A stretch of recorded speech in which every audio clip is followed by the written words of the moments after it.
This is the Sourceseeker Hour. I am your host, Baruti Carl Alexander. I'm an educator, and this is the Sourceseeker Hour, the 128th episode, and we're going to talk about education on fire, as we did our last show. But as you know, education is a very, very important, integral part of our society, and we need to talk about it all the time, because we need our educational system to be representative of the value education has in our society. Currently, it doesn't have that rug on the ladder for our society, but we're going to work on that. We're going to talk about it, and hopefully we can have some impact in helping education become much more valued, more beneficial to society also. I first want to introduce our guest. Brother Scott, would you introduce yourself? How you doing? I am Marcus Scott IV. I'm currently a principal in Savannah Chatham schools, middle school principal. I have 21 years in education, 16 years as an administrator. I'm also a school board member in Liberty County, which is Hinesville, Georgia. And I also do something similar on Wednesdays at 6 o'clock on Facebook. I have a show called The Educational Hotline, where I discuss different educational issues. I'm the president of a youth program called Scott's All Stars, a nonprofit, where we give scholarships to seniors and work with youth. I think that's about it for now. You do a lot in the community, a lot for education. We give you kudos, sir. Appreciate it. Thank you very much. Dr. Cleo, would you like to introduce yourself? Let me get my words together. I'm sorry. Yeah, greetings, everyone. I'm Dr. Cleo Wadley. I've been in education for 28 years, mostly in the Houston area. Currently, now I'm the principal of Pine Tree High School here in nestled in the heart of East Texas, 5A High School. And my research focuses mostly on Black males and how to engage them and make sure they're successful in K-12 schools, and looking at discourses, hegemonic discourses that surround them in schools. Also, I'm very active in the community. I'm a member of Alpha Phi Alpha Fraternity Incorporated. I currently sit on several boards of directors here in the community, here in Longview in East Texas. One is East Texas CASA, which is an advocacy organization for kids in foster care. Another one is Longview Teen Court. And on that board, I serve to help support keeping kids out of the criminal justice system. And the other board I serve on is the Gregg County Historical Museum, which is a museum dedicated to exposing and educating people on the history of Gregg County, Texas. Well, thank you very much. Thank you for being here also. I first want to ask Brother Marcus Scott, when I was talking to you, you were saying, you're in a different area, and I was sharing that education across the board is kind of similar. We all kind of have the same issues.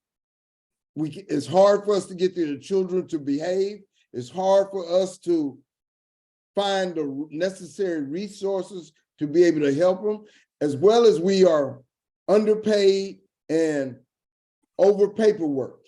Does that sound kind of what you're dealing with? Yes, sir. It's pretty much the same. And I think you touched on something that was key before the show when you talked about the politics involved in education. And I had to speak to the city today, and that's one of the things I discussed. Like, I don't know how it is in Texas, but every year they're trying to get a voucher bill in Georgia to take away from public education. So anytime, although we're saying no every what a voucher bill is. Vouchers where you take funds for each student gets a dollar amount per student at a school. So instead of giving that money to public education where it should rightly go, they want to take that money and give it to someone to go to private school, which our tax dollars shouldn't pay for. So every year we turn it down, and every year they come up with a different version, like it's going to change the answer. But every other year probably, they get some form of it passed. So the latest one they actually got passed was the one where it only included special ed students. So special ed students that were not doing well or wanted to go to a private school, they said, okay, you can use that money. So once they saw they can get in that way, then they decided to use military students. So military students have the option as well to go to a different school with vouchers. So just a continuous thing to try to defund public education. To me, Let me ask this, do you all resegregate have schools. a version of what we call in Texas charter schools? We do, but the charters are in our area. They're mainly through our public school system. We do have some that's not a part of them, but the charter hasn't gained that traction, I think, as much as it is gained up north. So, but we do have charter schools. They don't take from the public funds? It is public, our charters are public, so I don't, so it do divert from public, but it's pretty much a part of the public school system. So they get to operate a little different, but at the end of the day. Don't they get to have basically their own curriculum, their own kind of, they can change some rules as far as discipline and curriculum? Right. They can change some things, but yeah, I mean, there's still things that they can't waive, like federal rules. So they can change any kind of state rules that they want. But again, it's not as big as like I hear in some northern states with charter schools. So the charter schools, they're actually giving, again, that's another way they're looking to divert. They're starting to give more money if you're a charter school. So they are becoming more prevalent, but they're not as prevalent now. Dr. Wadley, you want to chime in on that about the charter school, private school, taking funds away from public schools through a voucher system? I've heard of a voucher system, them trying to push that here in Texas also. I think we probably have similar type of, conflict and things. What'd you say, Dr. Wadley? Yeah, what Brother Mark described is exactly right. Here in Texas, though, it hasn't progressed as far as it sounds like it has in Georgia. But here, the neoliberalists here are trying to find a way to create these private school systems, or these I call them for-profit schools. See, private schools sound like something nice. When you tell what it really is, it's a for-profit school where you'll be taking public funds. These politicians that have colleagues and buddies that's never worked in a school before, but they say, you know what, go and open up a for-profit school, and we're going to make sure that we pass a law to send money from the public schools to your for-profit school. And they lie and say, like, oh, kids who go to these suffering schools, their parents can take them to these new charter or for-profit schools. But what we see that happening, those parents don't have the way to transport their kid across town, or if you're a kid with special needs or speak a language other than English, or we don't provide those services at our for-profit school, and they turn those kids away. So what you end up having a system where you have two segregated systems inside your state, a public defunct school system with the most marginalized, neediest kids, and then you'll have this for-profit system on the side where the parents who can afford to transportation and the kids that don't have those needs the deep needs will be in that school system. So it's really a new form of Jim Crow, and I am absolutely not in favor of it. Exactly. It seems like it comes from the political climate out there also, as you were saying.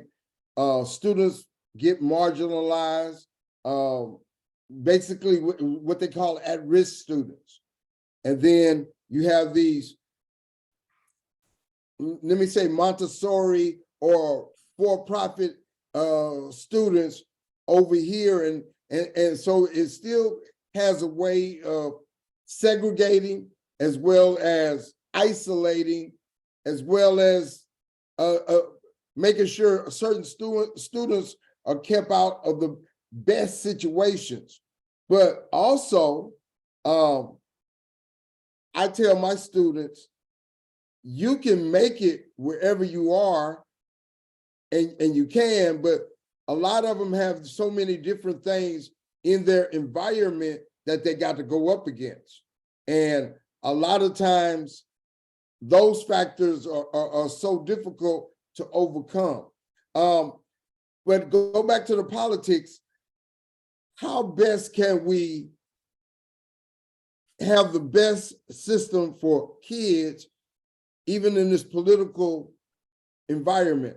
Last show I talked about, do we need to push for a national educational curriculum that basically, we go through a debate and then we finalize on a national curriculum, and then maybe have a national lottery to help the teachers' salaries to get to where they need to be? What you think about that, Brother Scott? I saw that question. I just didn't see how they both, and maybe there's something different in Texas, how one related to the other. So I'm gonna take it as a two-part question. The salaries I definitely think need to be increased. I think that can be handled on a local or state level. Like I said, I'm on the school board, and all it takes is 3 other members with me to say, okay, we're gonna increase your salary, and we can make it happen. Is there money available to do that in every state legislature? It's money. I mean, you're gonna raise taxes, but it's money. So that's what you have to look at. And then, if I may say, play devil's advocate, the conservatives are those people who want the for-profit school and want the other students marginalized. I know in our state, it's hard to get past them. They do not believe every student should have a fair education or the best education. And they'll find all kinds of ways around that. And so going back to what I'm saying, is there really the desire for the money? Now, if the money came from a lottery or from extra gambling tax, they might go for it, but they might not even go for it in that way. It's a real mindset of not trying to make sure people who are educators have the money available or increase the salary. It's a big fight against that. I know here in Texas it is. I'm sorry, go back to what you were saying. No, just to add on what you're saying, I mean, that was just one way to look at it. But we also have something, I don't know if you have it in Texas, called East Blast, which means that, like you said, every citizen that paid for something in the grocery store, there's a penny tax added. And that gives us about, I want to say like 40 million additional dollars a year. So, but you can't use that on teacher salary. But again, if we're talking about we don't want taxes to get higher, all it takes is for the General Assembly to say, hey, you can use East Blast money, because we use it for buildings and stuff like that now. You can use East Blast money on teacher salary. So that's another way. It can happen. It's just like you said, those conservatives and other people that's like, I had one parent today tell me, can y'all exempt me from paying taxes? Because I don't got no kids in the school system anymore. Short-sighted. Exactly. I said, what about the other kids? Oh, I don't care about the other kids. Well, okay, when they're breaking in your house, exactly. They couldn't get an education, and have to return to the streets to survive. That affects you. Like, for a better society, we need a better educated population. Correct. If I may cut into that parent, their mindset is, I don't have any kids, and if somebody breaks in, that's why I repealed the Tennessee law. If y'all know what I'm talking about. They don't want gun control. They go back, I'm serious. That's another subject. Well, I mean, it comes into schools though. Everything comes into schools. Yeah. And really, that conservative base that wants to keep things in a little circle and not let those on the outside participate. They say, okay, I don't care how many school shootings there are, you're not gonna take my gun, because I got to have that in case that person breaks in my home. I'm gonna be prepared. There are people with that mindset. They only think about themselves. They don't think about the betterment of society. Yeah. And so what I'm really trying to point at is the uphill battle we have in education. Mhm. We have a real uphill battle, and how do we get past that? Even though we know what's in the best interest of students, the society in an educational standpoint, really is a very difficult process, because you got a smaller segment of the society that says they do not want to share. They do not want it fair for everybody. And this is the truth. But going back to the thing on salaries could help education. Just by the salaries, you could probably help by 25%. If you had enough staff in every class, that would help greatly. I know in our school I'm in, which has alternative students, we have alternative, what is called life skills students that are autistic, MHMR, all of those disabilities. And then you have what is called emotionally disturbed students, who basically on the outside look like everything is okay, but they've been through so much trauma. The educational system says that they act a certain way because of the trauma that they have been through that causes them to act out. So we have a whole section of those students as well as the other students. And with both set of students, you need to have enough staff. I was talking to Dr. Wadley last week. I was saying at my school, we probably need at least 4 security teams with 4 people on every team.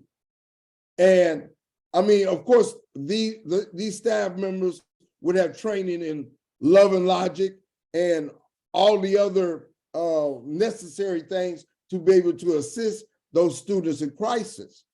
But that's what the schools need. A lot of schools, not every school, but I know some of the trouble area inner city schools or difficult schools that have a lot of acting out incidents happening. They need that, as well as a counselor on those teams that can work with the parents and go to the homes. You got to push beyond the environment of just a school to where that student lives also. Brother Marcus Scott, what's your comment on that? Yeah, I mean, I definitely agree with all the points that you're making. I guess what was the final question? What can we do? How can we get to what we need in the school environment? Overcoming all of these impediments, these blocks, these obstacles, and try to get there. I think to really help the students. I mean, unless you have courageous people that's just gonna go against the grind, I think it's gonna take time for those few minorities that you're saying to get out the way, because these millennial and Gen Zs, I think they're a different group. So I think we're gonna see different results when they become our generation. So other than that, I mean, I don't know what other remedies we can have, because it's different for different areas. But I mean, I know I have that battle, and I'm in position to change some things, but you still, it's a machine you're really fighting against that's set up that's designed to get these results. So unless you can fight the machine, it's an uphill battle. What about if you gave in on some of those things we were talking about in the beginning? Let some parts of it be privatized, but let the majority of the money still be for the public school system, which we saw during the pandemic is one of the most important institutions, along with the police, along with doctors. Teachers are just right up there with all of those. And when they are not available to teach your child, society breaks down because that parent depends upon you to take care of their child while they're at work. And if the child is at home, the parent can't go to work. So there's so many different aspects to that. Yeah, there's no reason in my mind to give public taxpaying dollars to private schools. Right. I And agree. you've talked before, so if you give an inch, it's gonna take, like I said, they started with giving it just to SPED kids, students, special education students. Now it's military students. Eventually, they are gonna get to where they're just saying, okay, you can spend public dollars on private education where you can discriminate at a private school. You can say who can come to your school. You can not have certified people at your school, but we're spending public dollars on that. And I don't agree with it. So I'm just thinking out the box. Dr. Wadley? yeah, I got Yeah, you. so I got a couple thoughts. First of all, Netflix, Google, and Apple pay zero taxes. Those folks need to pay their fair amount of taxes. And that way we can pay teachers when you get fresh out of college, $100 grand start. That's how you fix it. And then you make it very rigorous and difficult to become a teacher, as rigorous it is to become a doctor. And you will get the best of the best and the cream of the crop in a profession that, frankly, has lost a lot of its luster. You know, I think about when my parents grew up in the 50s, like being a teacher was something that was lofty and seen as precious. But what's happened over the time, media has eroded the public confidence in educators. You know, you see every couple of weeks, you see a news story about a teacher sleeping with a kid or teacher doing something foul or corrupt or incompetent, or what teachers don't have certifications. The public trust in public educators has been eroded. So we got to rebuild that back up.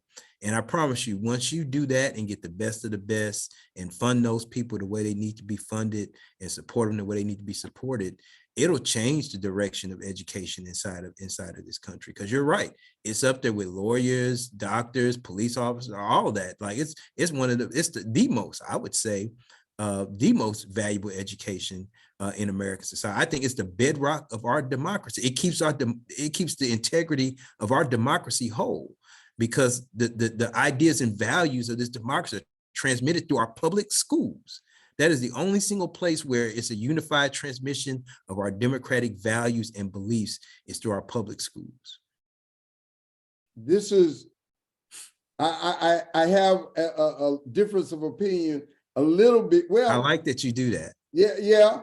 But what you said is rigorous training. Now, I think teaching and teachers need to be on different levels. Okay, I'm an experienced teacher. I get the highest salary. I did go through a decent amount of training. However, I think we put teachers through too much. But we need to have different, okay, this teacher who went through a regular amount of training, they could come in at, let's say, 75,000. But then this teacher who had another higher level of training, both of them could go through a 4 year, because on the one hand, we need to get more teachers.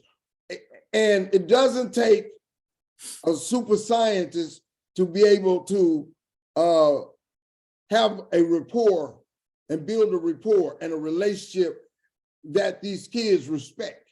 It doesn't necessarily take, that's not in the book. That's not in the book, that rapport, that respect, that relationship that you can build with that child is not in the book. Now, the smartest person in the world might not be a great teacher, but this young man that was raised by grandpa with those standards, he could come in and say, okay, we're gonna do unto others as we would have them do unto us, and let your word be your bond, and what you say you're gonna do. And those kind of principles you can learn and don't have to go through that super rigorous training. On the one hand, you can help fill the void of losing so many teachers. Now, I'm not saying take away that real trained teacher, that can be another level. Now, that one that has built his rapport and can come in the classroom, maybe he gets 75 to start. And then that one that has that more training, maybe they get 150 to start. But somebody like myself, 300,000-400,000. Yes. Paid But on behalf the of key Apple is and you Google give and value to it, Netflix. sir. No, I don't disagree with that. I'm with you on that. And I was speaking more about our pre-service teachers. Like before you enter the field, I think you need to be highly trained. We expect it from our doctors and lawyers. Why wouldn't we expect that from, I think, the most important field with our educators, to be highly trained and vetted.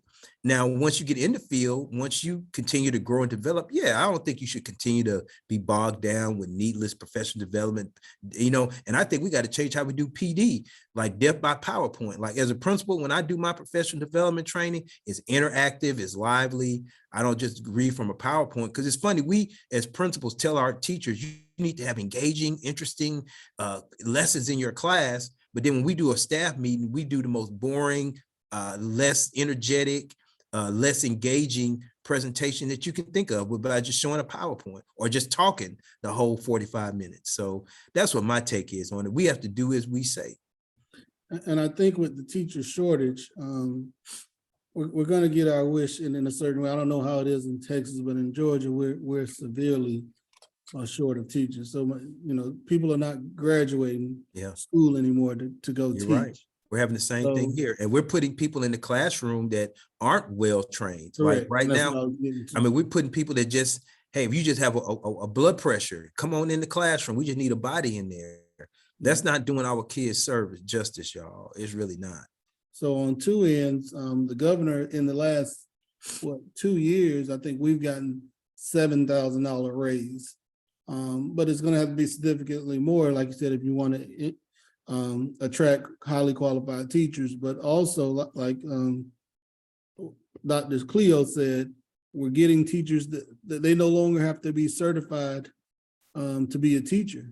Yeah. If they got a degree they have a degree in English or math or anything close to that, we're putting them in the classroom. Yep.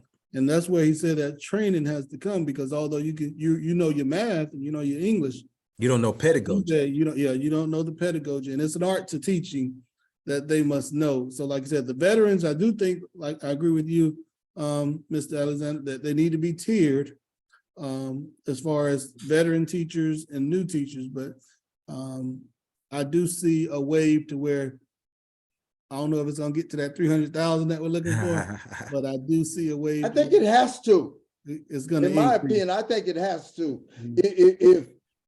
If the public educational system is going to survive, I think it's going to have to. Now, it may take 10 years, and by that time, $300,000 is not what $300,000 is today. But it certainly has to increase that. Just by the value of you being a teacher, it means you at a certain level. We know you are receiving a certain income, and it would help with the respect level. The respect level of teachers has went way down, like Dr. Cleo was saying. The media and just general society in how they feel about teachers. Well, and I think race has a lot to do with that, because, if you look at the majority of the teachers in most districts are white, the majority of the students in some districts are majority Black. So it's not like, when you go to court, there's zero tolerance for people talking out in court. Although that used to be the thing when we were young, hey, you respected your teacher regardless. So now, unfortunately, the teachers, the few teachers that don't know how to handle students are being grouped with the majority, and that's how parents are coming to the schools now. Like the majority of the teachers not doing what they're supposed to do, and that's not the case, as we know. Yeah, and in Texas, the typical teacher in Texas is a white female. Right. I want to go into this. Brother Scott, did you see the video where the young man ran after the teacher in the hallway and, he knocked her unconscious? And you didn't see that video? No, sir. Well, the boy is about 6'6", black. It was a white teacher. But I wouldn't want those circumstances on any teacher, any color. And, you know, he knocked her out cold. And let me pull that back. There are a lot of school environments where the teachers feel threatened. They feel concerned for their safety. And there needs to be something to counter that. Dr. Cleo talked about his, disciplinary environment that, if they act out, they get 30 days. Mm-hmm. However, in a lot of schools, you would be kicking out half the school population in some schools, No, you won't. You'll get about 10% of them. It won't be half of them, but you're right. Well, at first, and that's not even legal in Georgia, because I heard you talking about that. So it'll be a hard process to get that to happen in Georgia. What, to kick them out? For 30 days, yeah. You can only suspend 10 days maximum. No, to our disciplinary campus. When I say 30 days, not kick them out to the street, but they go to our disciplinary. I know we couldn't send them nowhere without a tribunal hearing after more than 10 days. So you have to go through a whole tribunal process if you want to do 30 days on anybody. So you all don't have a disciplinary alternative campuses for kids that like bring weed to school? Or first of all, we do, but again, you have to go through they have to have a hearing, and it's a whole process. Interesting. Regardless if they get have it on them, they still get like a court-like setting to say they didn't do it. As a matter of fact, I had a nephew that went to school in Texas. That was the first time. That was the second time I heard it when you said that. But he actually got in trouble, and no due process, just like you're saying. He went straight to the alternative school, which was they get due process.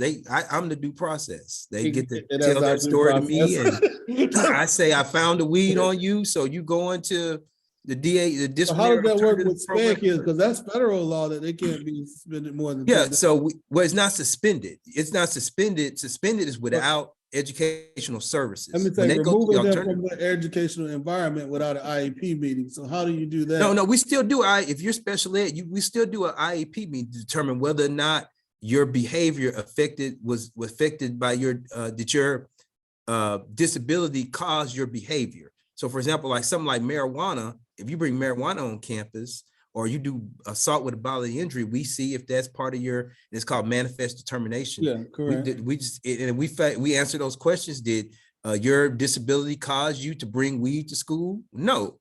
So as a result, you get the same disciplinary action that everybody else that's not special ed gets. Well, see, our law says after anything over 10 days, you have to have an impartial person. So it can't be the principal. It's a hearing office that hears the case and determine if you do go to the alternative school. And usually when we do it, it's for a semester or a full year. So we don't have a 30-day process. Well, we do in elementary school, but on the middle school level, they don't. But it's a way tougher process, because I do think if it was like that, like you're saying, some principals would abuse that. So I see both sides of it, because any little thing, you can send them to your 30 days. There's no oversight. You're the judge and juror. Well, there's no little thing, and not for you, but for another principal, it could be. Well, I would expect that educators, we get in this business not to hurt kids, but to help them. And I think if there's a principal that's acting like that, I think it's up to the superintendent or the assistant superintendent to intervene on something like that, because we're not here to hurt kids. But I think we need to have environments where schools are safe, and kids got to feel like they're safe at schools. Oh, and I agree. And I don't think a principal probably going to even do it intentional. But one thing I talk about a lot is unintentional biases. And there's, especially with white administrators, there's a lot of unintentional bias when they see a black male. So, and one thing that you'll see in education is black males will be expelled and sent to those alternative schools way more than their counterparts. Yeah, disproportionality is a real factor in American society, no doubt. From everywhere, in every institution in American society, from financial to education to medical, so, and those are things that, once again, I think that we have to always look at and be aware of that's happening. And I think it takes people of good conscience and educated good conscience to intervene and make sure that I'm always interrogating that with my people, to make sure that, okay, the white kid, he had weed, the black kid had weed, did they get the same exact thing? Like, I'm always interrogating my people on that. This kid fought, he was white, but he got 3 days of in-school suspension. This kid's black, we sending them off campus. No, that's disproportionality. We can't do that. So it just takes leaders of good conscience and faith to make sure that those things aren't being abused. I think what we do is that we do the opposite logical extreme, where we say, well, we got to put all these barriers in place of dealing with bad actors that don't need to be in school, because teachers and other kids, they want to be in environments that's safe, where they can learn and teach. And I think it's up to us to make sure that those are done fairly and equitably, of course, but to make sure that's happening. I wanted to bring in Brother Chris Times now. Brother Times, you've been hearing the comments. What is your feedback on what you have heard, as well as introduce yourself? Well, my name's Chris Times. I'm an educator, therapist, a preacher. I've dealt with, I like y'all's comments. I really like what y'all have to say about this matter. It is interesting to see the disproportionality of the, how certain administrators will respond to disciplinary actions. I know I used to work at HCDE for years, 6 years or so. Worked with Carl as a para. I've worked over at the High Point schools that we have, the DAEP schools. I dealt with all of it. Worked with we had sheriff deputies and things like that there, and metal detectors. I mean, we were strict. We dealt with, I don't know how many school districts. We even pulled, our DAEP pulled from schools outside of Harris County. Matter of fact, I had a meeting today. I'm in Galveston, so I met with a Galveston administrator today, talking about some scenarios. Sure enough, she used to contract and send her students all the way over there to your school, Carl. What school she came from? Galveston. Galveston. We still have Galveston students. We still have Galveston students. Because she told me today, this morning, she said, oh, well, I've got a relationship with, ABS. I said, oh, well, I used to work over there, so yeah. So they, but, let me ask you this question, if I can. You got Black students that do go to white majority schools, and we get them all the time, or have white majority teachers and administrators. I try to tell them they have to learn how to navigate in that particular environment. Is that taken away from their spirit to learn how to navigate in that environment? Do they need to get away from that environment or learn how to modify themselves? I use the same argument that certain environments I have to learn to navigate in. However, it may be negative to my spirit. So I'm asking from that student's perspective, Brother Time, and then I'll let everybody else chime in. I think that, and I've seen students in both environments, in a regular school environment and, in an alternative setting. I've seen kids who I knew their moms and dads, and they ended up at High Point East. And I'm like, what are you doing here? Good kids. I knew these kids. I knew their mom and dad, went to church with them. And I'm like, you have no business in this school. What are you doing here? Sure enough, they wanted to fit in with the crowds that they were hanging around in their regular schools. And once they got into the alternative school, all of a sudden, they were either terrified or they decide to assimilate. And those are the two reactions. And it was very interesting, because the ones who chose to assimilate into that new environment, they became just as lawless as as the murderers and robbers and other people that we had who were habitual. So I've seen it on both ends. boys, girls, didn't matter what culture. I had the white kids, black kids. I had kids from North Forest. I had the kids from all over. And it was very interesting to see the dynamics. Yeah, you know, I've seen certain kids go into the school. I'll use High Point East, and those kids were very, very tough. They beat teachers up in the bathrooms and stuff. Sure enough, I've seen good kids come in there, fall right in line, you know, and so I've seen it on both ends. I think that you have to really navigate, you know, and step above and decide, hey, I'm going to go on this other, even if they made a mistake. You know, Dr. Cleo, I like what you said about the 30-day bit. You know, that can change a kid's life and decide, hey, I don't want to take that track, you know, and I've seen those kids, you know, but then I've seen the other kids who decide they want to play with guns and be a thug. Yet their mama driving a Mercedes Benz and they live over there, you know, and humble and stuff, and they want to be a gangster.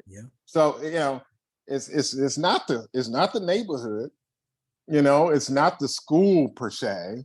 Right. You know, the child has a choice. And I think as educators, it would behoove us, a part of the curriculum, I think, would be, hey, child, A, B, whatever your name is, let me impart this piece to you. You know what I mean? Because they may not have a father figure. And as Black men, I definitely see that a part of my role in education as imparting certain types of things into their life, especially if I see them messing up, you know? All right. Go ahead and chime in, brother Scott, you first. I laugh because the part where you said it kind of messes with their spirit, and to me, I told you I like the millennials and Gen Zs just because they have that defiant attitude. That's their strength and their weakness, because they have to learn how to control that attitude as well. And that's what I was saying. Yeah. So it depends on who I'm talking to. The same way I teach them to control it, I don't want them to lose it. So I try to have that conversation, but I'm having the conversation with the adult as well, if they're not in the right. And I think that's what sometimes we don't want to do as an adult. I know we talk a lot about, you know, teachers, and we definitely have to support teachers, but we're in this for students. So that's what I try to make sure they understand. We have to teach students how to behave a lot of times, and sometimes they don't want to hear that. Now, if it's a major thing, like you said, we don't allow any student to touch an adult or fight, but their interactions should be respectful, and I try to teach that with them, how to say what they want to say while being respectful, because you don't want to, okay, the first time that happened, they spoke up, we gave them the maximum, and then they feel like they can't talk out anymore and lose that spirit. So that's my thoughts on it. Yeah, that's a dilemma. That is a dilemma, because our young men, they don't have, you know, when my dad came up, you know, of course, my dad was born in the 20s. There was a whole different mindset, even walking around white people and so forth. And then I wasn't in the same mindset, but I had a certain wariness. Our kids don't have that as much these days. It's a difference. Dr. Wadley, you wanted to talk about this? No, I think it's critical. I mean, since our people have been here, we've been successfully navigating, you know, the hegemony that exists in American society. And so I think it's upon us to teach our kids how to navigate. That's not compromising. That's being a wise warrior, as I call it. You know, being able to navigate these structures and barriers that exist within the system to survive and thrive and be successful. So I think we are failing if we don't do that. You know, I see other racial groups do that. Jews do it. Asians do it. They teach their kids how to navigate the structures of oppression around them so they can get the results that they're looking for. And I think we have to do that as a people as well and be unashamed about doing it. You know, those groups are unashamed about doing that. And I think we have to be moving the same way. I'm gonna come back to that, but I really want to go into this. Our kids have a lot of societal pressures, the internet, the television, all the things that they have to come into contact with and to navigate. It's not just at school, it's just not the administration, it's just in life, period. You know, Black boys, they have to look at TV and see all kinds of things. Two men kissing, which you didn't see 20 years ago. I just got to say it. They trying to figure out who they are, and they got all of these things happening everywhere. On the internet, everything's accessible. They can, and they got so many things coming through their mind, and their mind moves a lot quicker than our mind did. I came up reading books. How many young men do you find just reading a book for enjoyment? You know, he's very much an outcast if he comes from that area. But in my generation, we had a few more that read books and found enjoyment in it. Of course, in my father's generation, that's what they did. But the biggest thing in my father's generation is they had a certain community-wide spirit of, we're going to show we are capable. We're going to show that we can learn anything. I would say 75% of his generation came with that mindset. Then it dropped down in my generation, maybe 50%. Now today, it almost seems like it's about 30 or 40%. Now that can change around. I was in special ed. When I was in school, I was in special ed because I wanted to act out and be cool. But when the teacher said, okay, whatever you make on this final grade, that's your grade for the class. Or when they put up 25 cents, everybody put in 25 cents. And we had like a pot of about $3.50 for the winner of the best test. Whoever got the best test score, I won that money. So I could do it when I wanted to. But at the same time, we got to give more of a value and more of a mindset that, hey, we need to achieve and fight through all of these barriers that we have, because the reward for ourselves and our family is good. And it's not so overwhelming. We get so many kids with defeatism. And I think that comes from when they start to see that, okay, this dream that we are given is not so easy. It's a difficult process. I want to say something real quick, and I'm going to turn it back over to everybody. My son, who's 24 now, he was a middle school, a very happy and charismatic young man.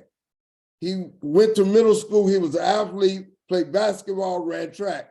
But at the same time in the household, me and his mother were at odds and had enmity. We got divorced. She was doing her ugliness over here. I was doing things over here. And he was being able to jump between the middle of us. When he didn't like the discipline I was trying to give him, he could run to his mama. And because we were not on the same page, he was lost in the shuffle. So when he got to high school, went to a white school, he was used to being a big man, but real quickly they put him down and he couldn't handle that. And so today we are working together, him and his mother, because he has mental issues from all the trauma.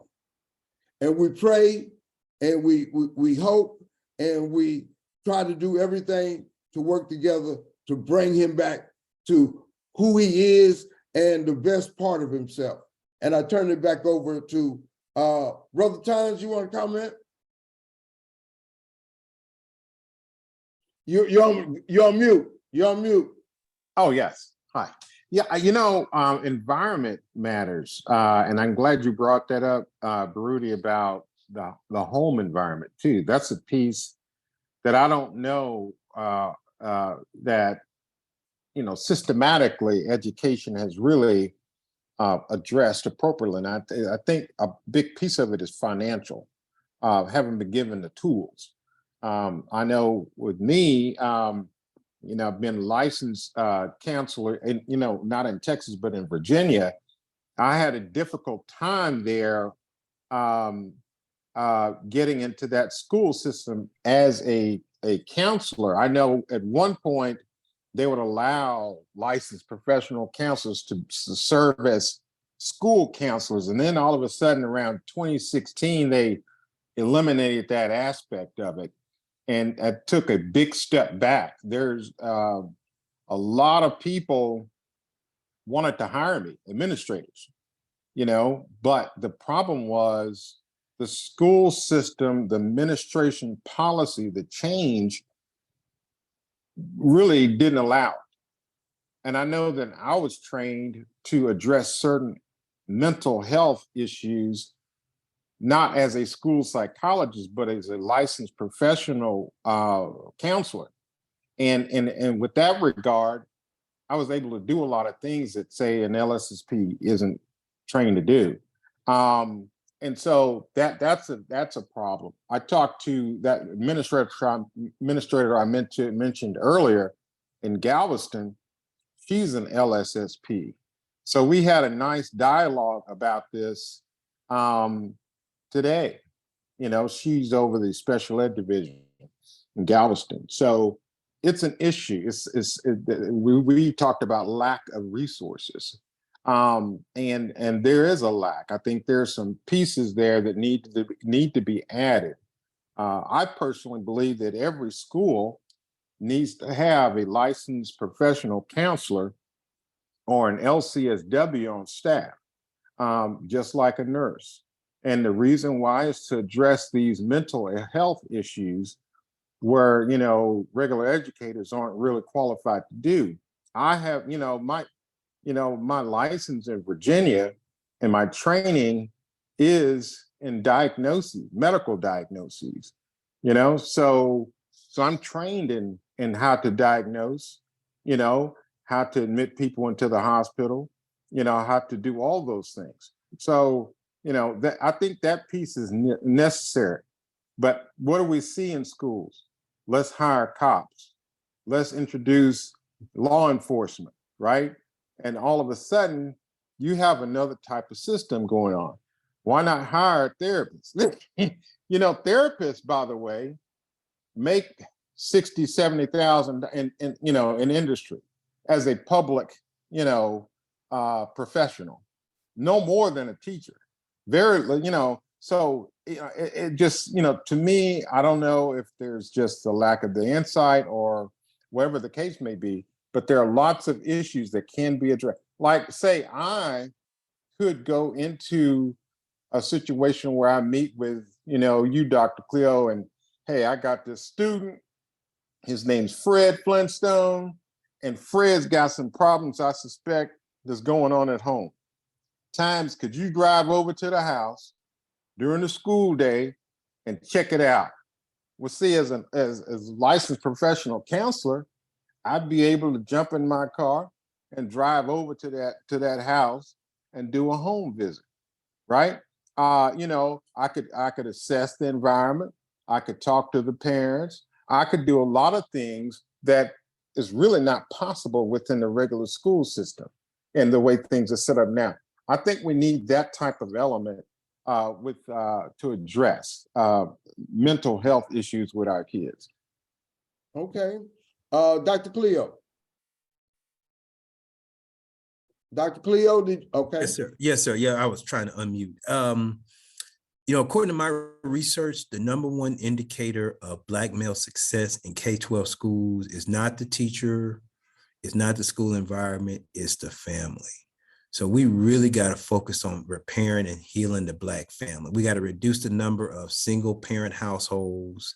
We got to make sure that Black homes, Black families are financially solvent and solid, because that contributes to a lot of it. We got to make sure that Black families aren't destroyed by the criminal justice system or negative influences that are in our society today. We got to repair and heal the Black family. When we do that, we'll be able to nurture and take care of the Black kids in the way we're talking about, so they do not suffer from mental health issues. They don't suffer from the negative things that exist out in society. And when those negative things come at them, they have a strong way to resist them. A lot of times our males, they have no way of resisting the hegemonic discourses that surround them in our society, that they're thugs or gang members, or, you have to be hypersexual or hyperviolent to be a Black male. Society is determining who they are and not our culture and our values.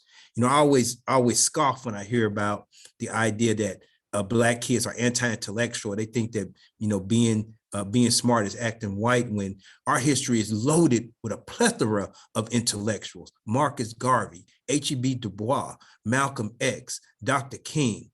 Our history is littered with Black intellectuals. So this notion that somehow we've lost that idea, and we have to regain that. And I think it starts with building the Black family back up. I agree with you, but I come back to the massive societal pressures that come into the Black family that set that lady, that girl, that wife against that Black man. She feels she's supposed to have this.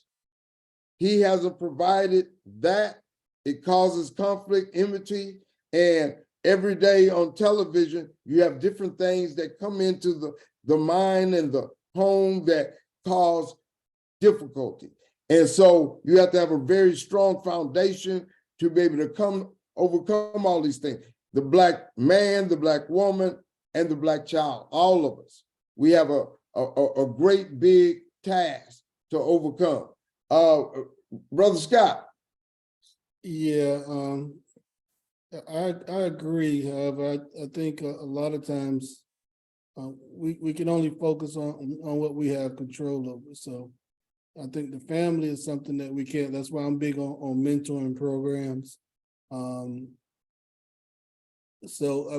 Although there, I forgot how you worded, Dr. Cleo, some kind of success outside of school, but inside of school, the number one key to success is that teacher.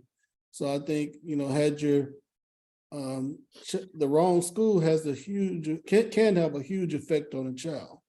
So that's Sure. why it's important that they're in an environment that caters to the individual child. So I'm big on equity in schools. And one thing that Mr. Times mentioned, like I said, I'm on the school board as well, and we just hired like a SRO for every middle school, which I thought was ridiculous. So our schools are no safer with an SRO in there in the building. But I like what he said, and that's what I'm probably bring back. I think it would be a lot safer if we had school therapists in the schools instead. So I don't see where, because first of all, most people don't know, SRO is rarely going to be used. You only use the SRO if it's a legal situation. In Georgia, again, I don't know how it is in other states. We have a school safety officer in some districts. They can do more than the SRO. Administrators can do more than the SRO. Like if a student have weed on them, our SRO can't search them unless they have probable cause. We can search a student at any time we want to. So SROs are, with what we're paying them, we're not using them because most things don't come to the legal standard that we're going to need an SRO for. And if they did, we can call the police anytime we want to.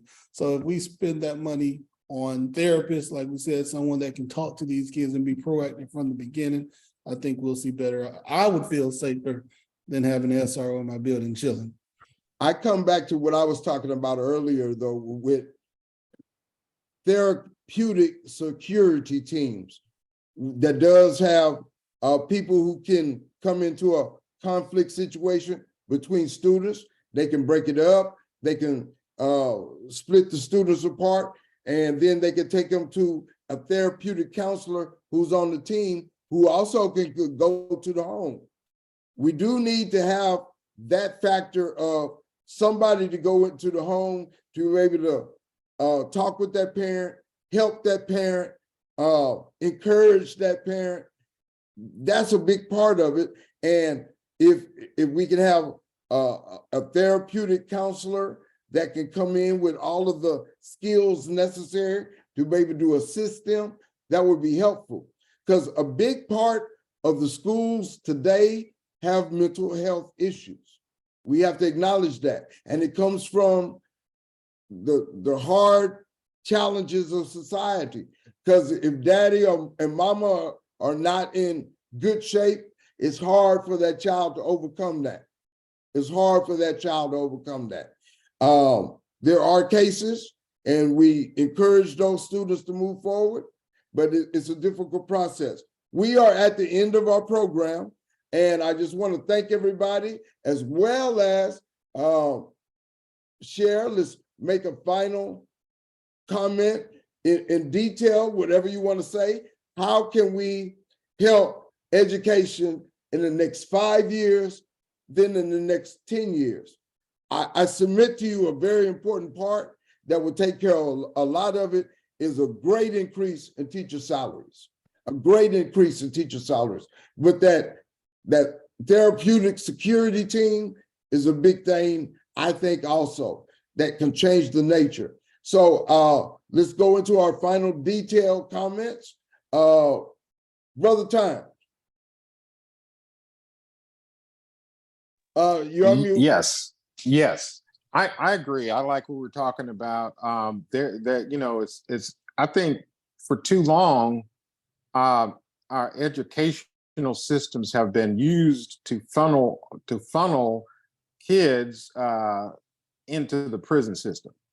And so we need to stop, society, let's say, needs to stop putting into that practice and use the tools that we really have available. I like the therapeutic team piece.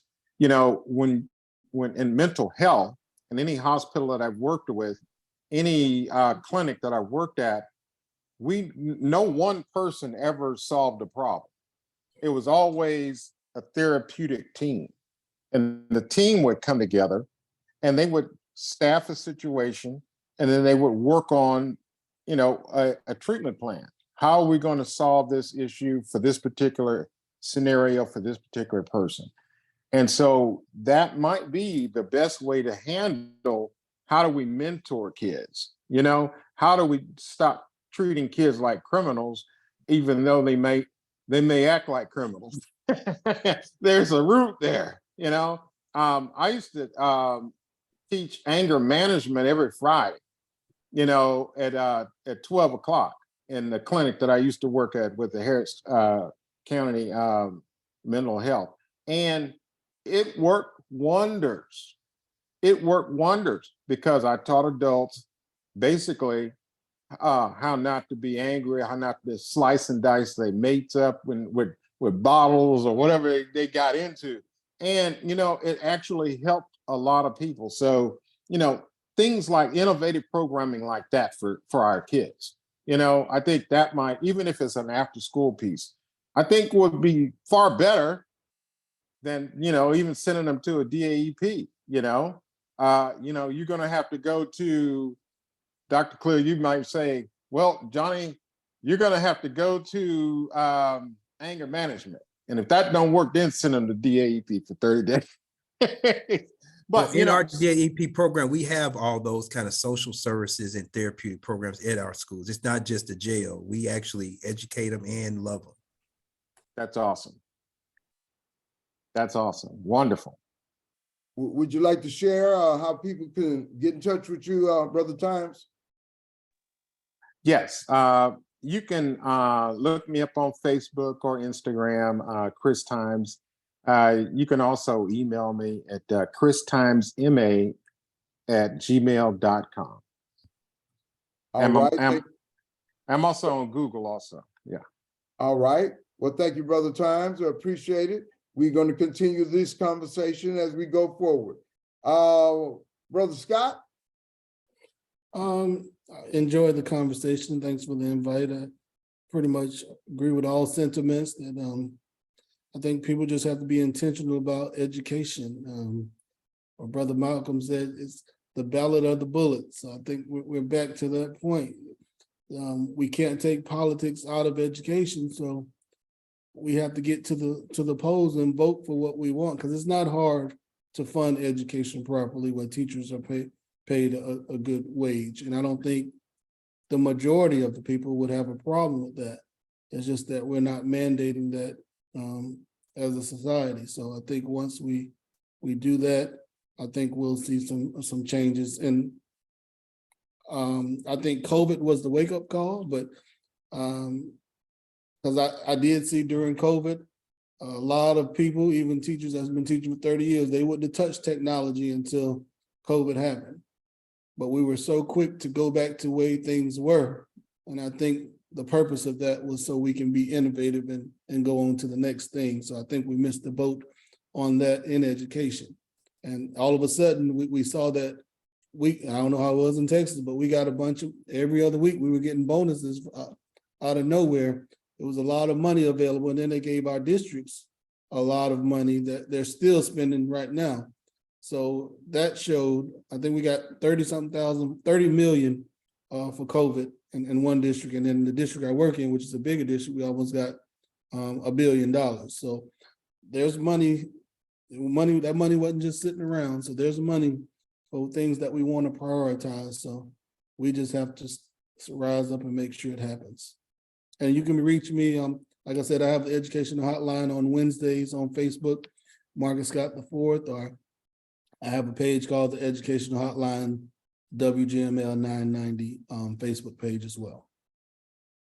I want to say, going back to when we first started talking about charters and different types of schools, we have to come up and be innovative in different kinds of ways to try to deal with the massive pressures that teachers and students deal with in so many different ways. We have to find different ways, be more innovative.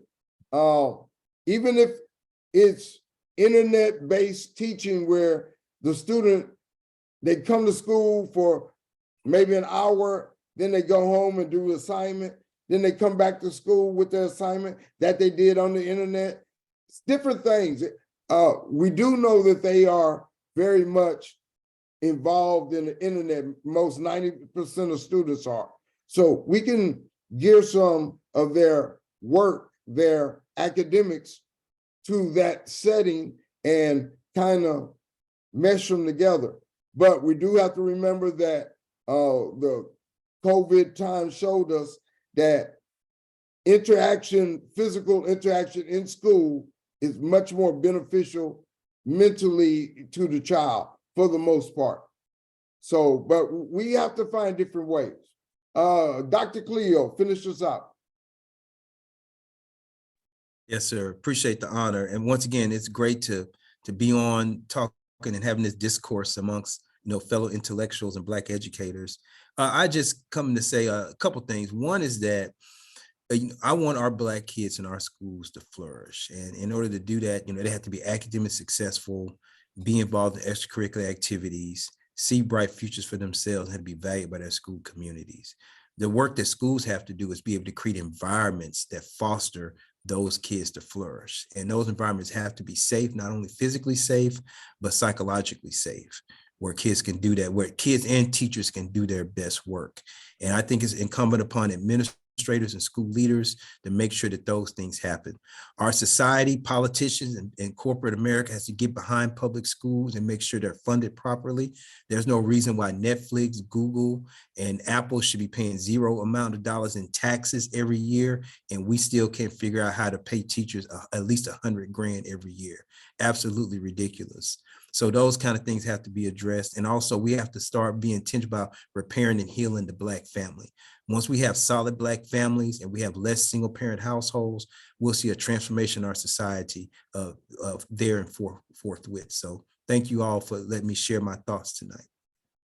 I just wanted to say, talking about Black families and different environments that can help. We have a couple of shows coming up in May, different lifestyles, different relationships, and we're going to talk about those different things that affect families and relationships, as well as it comes down to how the kid is raised. So we talk about different things on the Sourceseeker Hour. This is the 128th episode of the Sourceseeker Hour. I'm Baruti Carl Alexander. I am an educator for 32 years. I feel blessed to still be here. As I mentioned, I have a son. I have 2 daughters also, and I look forward to helping them become productive citizens where they'll have productive children, and all things can be better. I thank you all very much. We will continue this conversation at another time. This is not the end, this is the beginning. We're going to continue talking about education and how it can be better. I just want to mention a couple of things. We talked about therapeutic teams. Maybe I can contact you all and we can come up with an ideal and a pamphlet on some therapeutic teams, maybe submit it to the state or to the national environment. These are the type of things that we can do to impact. I'm going to contact you all and come up with some ideas. That might be something that we can do to help the educational environment as it is. But I thank you. I'm Baruti Carl Alexander. Anybody got a thing they want to say before we go? Yes, we didn't hear from Carolyn. Miss Carolyn, would you like to introduce yourself? She was here observing, but she's certainly welcome to participate. Carolyn, what would you like to say? I did come in late, but I don't think I heard anything about parent involvement. I think we talked about that a little bit, Okay. not as much as necessary. I gave the example of myself and being a parent and working with my ex-wife, with my son, and we talked about parent involvement. Anybody else want to comment on that? Brother Scott? I think Dr. Cleo also mentioned that that's very important. Yeah, I did come in late, so. Yeah. So I think he's mentioned that.